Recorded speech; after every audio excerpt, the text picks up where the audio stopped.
Yerevan, the Armenian parliament passed its final reading of a bill that restricts the right of students to military draft deferments. According to RFE/RL's Armenian service, 86 members of the 105-seat National Assembly of Armenia voted for the legislation on November 15, while 6 parliamentarians of the Yelk faction voted against the measure. Hundreds of students from Yerevan State University and other universities have held demonstrations protesting the bill for the last 7 days.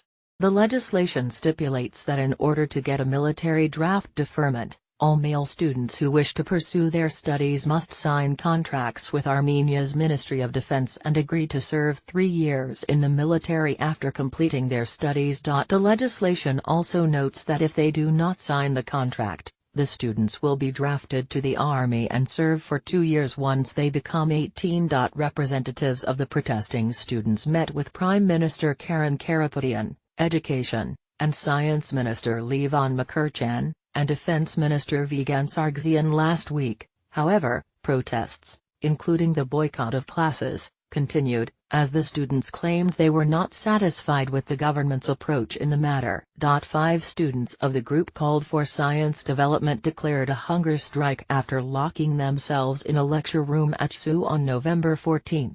The students have since ended their hunger strike and joined fellow protesters outside Armenia's National Assembly on Wednesday. Leaders of the student protests declared a halt in their week-long protests soon after the passage of the bill.